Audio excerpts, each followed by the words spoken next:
Hey guys, welcome back to another video. और इस video में हम बात करेंगे मोस्ट एक्सपेक्टेड क्वेश्चंस जो आपको IFCA grade A 2023 paper 2 phase 2 में पूछे जा सकते हैं।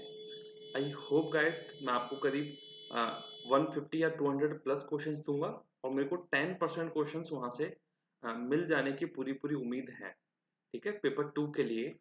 सो चलते हैं फर्स्ट क्वेश्चन की ओर। First question, what does IFC stand for in IFC act. देखिए बड़ा बेसिक सा होगा, कई लोग बोलेंगे भी कि सर ये क्या क्वेश्चन हुआ, ये तो बहुत ईजी है, सबको पता है। बट सिंस बहुत सारे लोग ये चीज गलत कर रहे हैं इसलिए क्वेश्चन मेरे को डालना पड़ा कि international financial service centre authority, कई लोग इसको देखते ही टिक कर देते हैं कि ये है। देखिए मैं बार बार रिपीट कर रहा हूँ कि सर्विस नहीं है, ये सेंटर नहीं है। IFCA में ये सर्विसेज और ये सेंटर्स होता है, ये दोनों वर्ड प्लूरल होते हैं। ठीक है, तो ऑप्शन ए तो नहीं होगा, ऑप्शन बी भी नहीं होगा, ऑप्शन सी देखिए, international financial services centres authority. ठीक है, तो बेसिकली ये इसकी फुल फॉर्म होगी, दोनों ये प्लूरल होंगे। क्वेश्चन नंबर 2 की मैं बात करूं, what is the objective of IFCA act 2019। ठीक है, IFCA एक्ट का या IFCA का ऑब्जेक्टिव क्या है? To regulate the financial services market in India. पूरे इंडिया में तो रेगुलेट करने के लिए IFCA नहीं है। ठीक है, to promote the development of international financial service centre in India. हाँ बिल्कुल ये हो सकता है। हम एक बार और ऑप्शन चेक कर लेते हैं। To encourage foreign investment in Indian financial market. नहीं, देखो इंडियन फाइनेंशियल मार्केट से हमारा को लेना देना नहीं है। IFC किसी एक पर्टिकुलर एरिया के लिए बना हुआ है जिसको हम बोलते हैं IFSC। ठीक है, financial service centres. To provide a framework for the creation of national currency. नहीं, ये तो बिल्कुल ही नहीं है, फिर RBI क्या करेगा। ठीक है, तो हमारा यहाँ पे ऑप्शन जो है वो है ऑप्शन बी। देखिए अभी अगर आपको लग रहा है कि बहुत इजी से क्वेश्चन है, क्या क्वेश्चन है, तो स्टार्टिंग के कुछ क्वेश्चन है जो काफी बेस रखा गया है। आने वाले जो और क्वेश्चंस होंगे इस वीडियो में भी और आने वाले वीडियोस में भी, वो थोड़ा सा ट्विस्ट करके पूछे जाएंगे।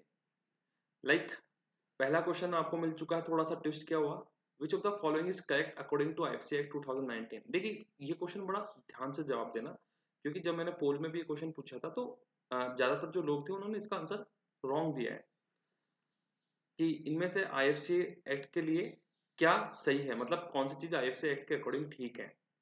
IFCA have absolute authority to open an office anywhere in the world। Absolute authority है क्या IFCA के पास में? नहीं है, परमिशन रिक्वायर्ड होती है, तो ऑप्शन ये तो नहीं है।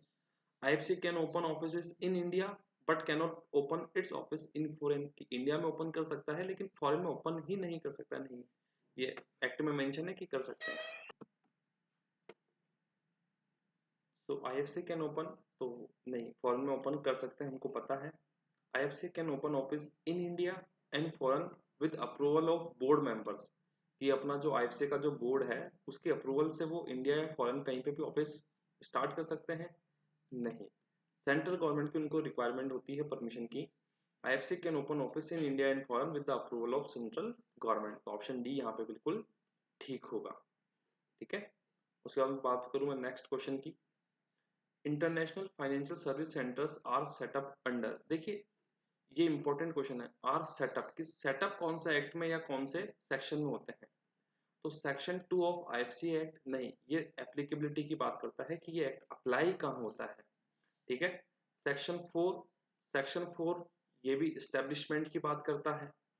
ठीक है, section 18 of special economic zone act 2005 ये हमारा आंसर होगा, जहाँ पे IFCA जो है सेक्शन 2 में बोलता है कि IFCA shall be applicable to the areas या special economic zones setup under section 18 of special economic zone act 2005।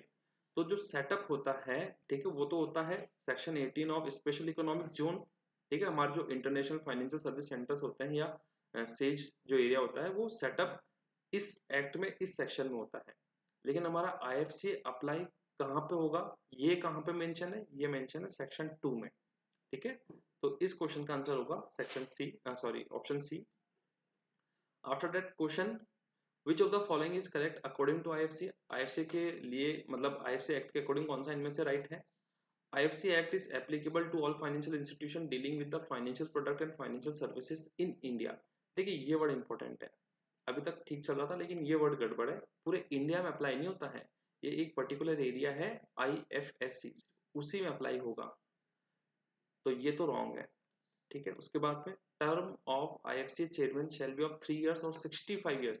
अब देखिए बहुत सारे इसको भी टिक कर देंगे, ठीक है, लेकिन आपको ध्यान से रखना है कि हाँ नहीं ये ठीक है, ये ठीक है, 65 इयर्स चेयरमैन के लिए ठीक है बिल्कुल, कि उनका जो पीरियड है वो 3 इयर्स और मैक्सिमम एज 65 है। अदर मेंबर्स जो है उनके लिए 62 की एज है। ठीक है, place of headquarters of IFCA is mention at Gandhinagar Gujarat. देखिए ये मैं मतलब चिल्ला चिल्ला के फिर से बोल रहा हूँ, IFCA एक्ट में गांधीनगर, गिफ्ट सिटी या गुजरात का मेंशन नहीं है। वहां पे बस इतना सा मेंशन है कि सेंट्रल गवर्नमेंट को जहां पे ठीक लगेगा वो वहां पे उनका ऑफिस एस्टेब्लिश कर देगी। तो सेंट्रल गवर्नमेंट ने गांधीनगर गिफ्ट सिटी में एस्टेब्लिश किया है, पर इसका मेंशन एक्ट में नहीं है। ये चीज क्लियर है, तो ये रॉन्ग है, एक्ट में कहीं भी गांधीनगर या गिफ्ट सिटी का मेंशन नहीं है।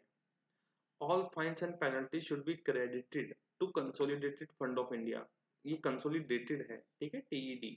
तो बेसिकली ये ठीक है, हमने पढ़ा था कि जितने भी फाइन्स या पेनल्टीज कलेक्ट होती है वो कंसोलिडेटेड फंड ऑफ इंडिया में क्या होगा, क्रेडिट होगा, वहां पे उनको ट्रांसफर करना होगा। तो यहाँ पे सेकंड वाला स्टेटमेंट और फोर्थ वाला स्टेटमेंट सही है, तो मेरे ख्याल से ऑप्शन डी 2 and 4 ओनली ये होना चाहिए।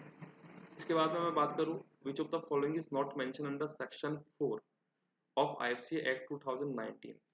ठीक है, सेक्शन 4, तो ये सेक्शन 3 होगा, सेक्शन 3 है ये क्वेश्चन। ठीक है, जहाँ पे वो डेफिनेशंस की बात करता है बहुत सारी, तो ये सेक्शन 3 है क्वेश्चन, प्लीज ये करेक्शन कर लेना। एप्रोप्रिएट रेगुलेटर बिल्कुल मेंशन है, हमको पता भी है 4 एप्रोप्रिएट रेगुलेटर्स होते हैं।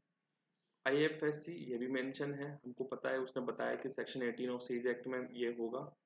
IFCA फंड, देखिए ये मेंशन नहीं है इसमें, IFCA फंड जो है वो हमारे IFC एक्ट के सेक्शन 15 में मेंशन है। ठीक है, फॉरेन करेंसी भी मेंशन है और मेंबर्स भी मेंशन है। ठीक है, आपको मेरे को बताना जो मेंबर्स है उसमें चेयरमैन इंक्लूड होता है कि नहीं होता है, या चेयरमैन मेंबर से अलग होता है। ठीक है, फिर है which of the following feature of IFCA is not correct according to IFCA act 2019। देखिए ये क्वेश्चन बड़ा सिंपल सा दिख रहा है बट बड़ा ध्यान से कीजिएगा, क्योंकि मेरे को लगता है कि जो ऑलमोस्ट 50% जो लोग हैं वो फर्स्ट टाइम इसको रॉन्ग ही करेंगे। ठीक है, कि IFCA में इनमें से कौन सा IFCA का फीचर नहीं है। ठीक है, तो जहाँ पे IFCA स्टेब्लिश होता है सेक्शन 4 में, तो वहीं पे ये सब मेंशन है। तो परपेचुअल सक्सेशन ये भी मेंशन है, वहाँ पे कॉमन सील भी होगी IFCA की। It has power to enter into and execute contracts, बिल्कुल ये भी है। Acquire, hold and dispose of property ये भी उसका फीचर है। Can sue and be sued ये भी फीचर है। तो ये पांचों ही उसके फीचर है। तो अब आप बोलेंगे कि सर आंसर तो हो गया 1 2 3 4 5 यानी ऑप्शन बी। नहीं, देखिए क्वेश्चन ध्यान से पढ़ना, क्या लिखा हुआ है, is not correct, is not correct, तो ये तो पांचों तो करेक्ट है, तो नॉट करेक्ट कौन सा है सर, कोई भी नहीं, तो क्या आएगा option E, none of the above. ठीक है, इस टाइप के क्वेश्चन बड़े ध्यान से पढ़ने।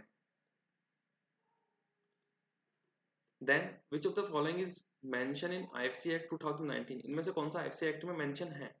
It shall apply to all foreign institutions in India, नहीं, हम देखो मैं पहले बता चुका हूँ कि ये पूरे इंडिया पे अप्लाई नहीं होता है IFC एक्ट, ये कुछ स्पेशल इकोनॉमिक एरियाज है जिनको बोलते हैं हम IFSC, सिर्फ वहीं पे अप्लाई होता है। It shall apply to all Indian institution established abroad, नहीं, ठीक है, सारे अब्रोड वाली कंपनीज पे भी अप्लाई नहीं होगा। It shall apply to financial institution establish in GIFT city, देखो मैं पहले मेंशन कर चुका हूँ कि गिफ्ट सिटी या गुजरात का कुछ भी मेंशन नहीं है एक्ट में, तो ये ऑप्शन वैसे ही गलत हो जाता है, ये भी गलत हो जाता है, ये भी गलत हो जाता है। It shall apply to areas covered under section 18 of special economic zone act, देखिए ये बिल्कुल ठीक है। अब आप बोलोगे सर ये कौन से एरियाज आ गए, अरे बेटा IFSC जो है वो बेसिकली स्टैब्लिश किया जाता है section 18 of special economic zone act में। ठीक है, तो ये सारे IFSC पे ही अप्लाई होता है, और ये जो सेक्शन 18 इसमें मेंशन है वो IFSC के लिए ही मेंशन है, तो ऑप्शन डी हमारा यहाँ पे करेक्ट आंसर हो जाएगा। इसके बाद में बात करूं मैं, IFSC authority do not require the permission of the central government before opening it's office in, देखिए ये बड़ा इंटरेस्टिंग क्वेश्चन है कि बिना सेंट्रल गवर्नमेंट की परमिशन के IFCA कहाँ कहाँ अपना ऑफिस स्टार्ट कर सकते हैं। तो यहाँ लिखा हुआ है in countries where India's export is increase in last 5 years, ऐसी कंट्रीज में जहाँ एक्सपोर्ट 5 साल में बढ़ गया हो, ठीक है। फिर है anywhere in India but outside gift city, यानी गिफ्ट सिटी के बाहर इंडिया में कहीं पे भी ओपन कर सकता है बिना सेंट्रल गवर्नमेंट के। तो हमको पता है कि सर ये भी ठीक नहीं है, ये भी ठीक नहीं है। आउटसाइड एनी एफसी इन इंडिया, नहीं सर। हमको पता है कि राइट आंसर क्या होगा कि सर बिना सेंट्रल गवर्नमेंट की परमिशन के ये कहीं भी स्टैब्लिश नहीं कर सकते, क्योंकि एक्ट में ये मेंशन है कि आईएफसीए अपना ऑफिस सेंट्रल गवर्नमेंट की परमिशन से इंडिया या इंडिया के बाहर कहीं भी स्टैब्लिश कर सकता है, लेकिन सेंट्रल गवर्नमेंट की परमिशन के विदाउट परमिशन कहीं स्टैब्लिश नहीं होगा। आउटसाइड इंडिया भी नहीं होगा। फिर in countries which do not have well establish IFC, नहीं ये भी नहीं होगा।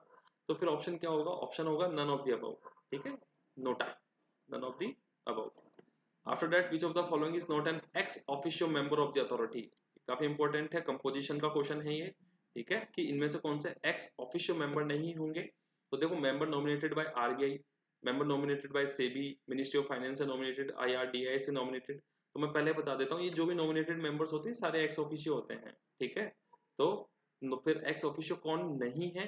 तो एक तो ये जो दो मेंबर सेलेक्ट करती थी सिलेक्शन कमिटी, ठीक है, सिलेक्शन कमिटी दो मेंबर सेलेक्ट करती थी, तो एक तो ये नॉमिनेटेड नहीं होते हैं, सॉरी एक्स ऑफिशियो नहीं होते हैं। इसके अलावा चेयरमैन, ठीक है, चेयरमैन भी नॉमिनेटेड नहीं है। तो यहाँ पे चेयरमैन तो है नहीं, तो ऑप्शन ई ही हमारा इकलौता राइट आंसर है। तो ऑप्शन ही सॉरी ऑप्शन ई जो है वो हमारा राइट आंसर है कि member selected by selection committee are not ex officio members of the authority. तो गैस इसी के साथ में हमारे 10 इंपॉर्टेंट क्वेश्चंस खत्म होते हैं। देखिए, मैं ये तो आपको गारंटी नहीं करता कि ये question as it is exam में आएंगे, बट इस चीज की मैं पूरी गारंटी करता हूँ कि ये जो क्वेश्चंस आपको जिस टॉपिक से या जिस तरीके से पूछे गए हैं, ये आपको एग्जाम में डेफिनेटली हेल्प करने वाला है। देखो, आईएफसी एक्ट जो है वहां से 3 से 4 क्वेश्चन एट मैक्स मिलने की उम्मीद है, ठीक है, क्योंकि और बाकी की भी टॉपिक्स है 50 क्वेश्चंस में, ठीक है। तो 3 से 4 क्वेश्चन अगर इस एक्ट से आएंगे, तो इस एक्ट के मैं करीब करीब 50 टू 60 क्वेश्चन मैं बनाऊंगा, ठीक है, और उनमें से मैं 100% श्योर हूँ कि डायरेक्ट इनडायरेक्टली वो सारे क्वेश्चंस कवर हो जाएंगे, ठीक है। तो इसी के साथ thank you so much guys, I hope कि इस वीडियो से आपको थोड़ी बहुत हेल्प मिली होगी। Thank you again.